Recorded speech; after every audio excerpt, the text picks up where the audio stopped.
বিজয় দিবস উপলক্ষে হাজার হাজার নেতাকর্মীদের নিয়ে রাজধানী ঢাকায় বড় মিছিল করেছে বাংলাদেশ জামাতে ইসলামী। দর্শক, আপনাদেরকে যদি জিজ্ঞেস করি বিগত বছরগুলোতে বিজয় দিবসে জামাতকে এত বড় মিছিল করতে দেখেছেন, অনেকেই হয়তো উত্তর দিবেন না, দেখিনি। তার কারণ, আওয়ামী লীগের চরম নিপীড়নের শিকার দলটি চাইলেও এর আগে এত বড় জমায়েত করতে পারত না। তবে দিন বদলেছে, এখন মানুষের আস্থার জায়গায় আসতে পেরেছে জামাত। সে কারণে দলটির মিছিল দিন দিন বড় হচ্ছে। বিজয় দিবসের দিন সকালবেলা হাজার হাজার মানুষকে দেখা গেছে লাল সবুজ ক্যাপ পরে হাঁটতে। ঢাকা শহর কার্যত তাদেরই দখলে ছিল 16 ডিসেম্বর। এর নাম দেয়া হয়েছিল যুব ম্যারাথন, যার মধ্যমণি ছিলেন জামাতে ইসলামীর আমির ডাক্তার শফিকুর রহমান। তিনি কখনো পায়ে হেঁটে, আবার কখনো গাড়িতে চড়ে জনতার সঙ্গে পাড়ি দিয়েছেন অনেকটা পথ।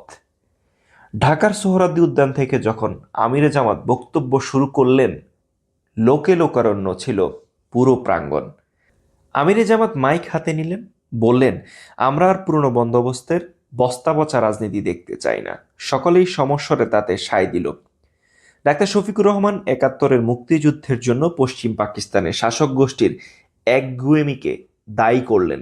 তার মতে, এই একগুঁয়েমিপনা না দেখালে এবং 70-এর নির্বাচনে বিজয়ীদের হাতে ক্ষমতা তুলে দিলে যুদ্ধ অনিবার্য হতো না। জামাতের আমির এও বলেছেন, যুদ্ধের পর শেখ মুজিবের ছেলে কিভাবে ব্যাংক ডাকাত হয়ে উঠল, 74-এর দুর্ভিক্ষ কেন হলো, শেখ মুজিব কিভাবে বাকশাল তৈরি করে মানুষের কণ্ঠরোধ করতে চাইল, কেন তার পতন হলো, তার উত্তর আওয়ামী লীগকে খুঁজতে হবে। একই সঙ্গে তিনি কঠোর হুঁশিয়ারি দিয়েছেন প্রধান নির্বাচন কমিশনারকে, বিএনপির দিকে ঝুঁকে গেলে তা বরদাস্ত করা হবে না বলে আগাম সতর্ক করে রেখেছেন। আওয়ামী লীগের ইস্যুতে জামাত আমির আরও বলেছেন, দলটি 5 আগস্টে পতন হলেও এখনও তাদের ষড়যন্ত্র থেমে থাকেনি। তারা যে কোনো মূল্যে বাংলাদেশকে অস্থিতিশীল করতে চায়, যার সর্বশেষ প্রমাণ ইনকিলাব মঞ্চের শরীফ ওসমান বিন হাদির উপর আক্রমণ।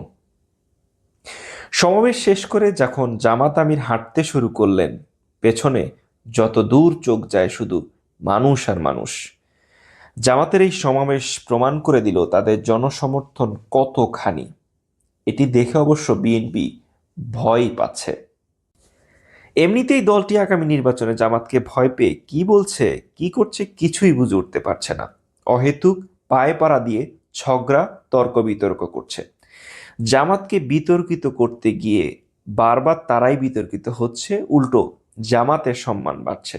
একই সঙ্গে বছরের পর বছর দলটির বিরুদ্ধে হাসিনা যে মিথ্যা অপবাদ দিয়েছিল, তাও সাধারণ মানুষকে আর এখন গেলানো যাচ্ছে না।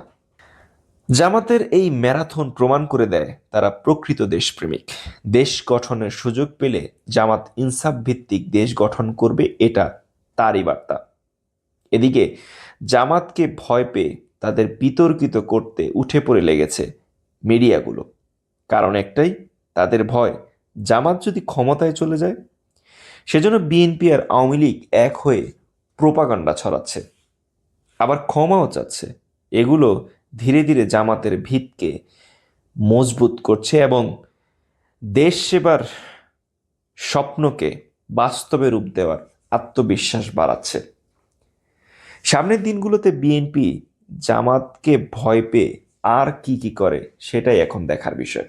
দর্শক, আপনি কি মনে করেন জামাতের এই মিছিল বিজয় দিবসের কর্মসূচির পাশাপাশি আগামী নির্বাচনের জন্য একটা বড় বার্তা? আপনার মতামত জানাতে পারেন কমেন্টে।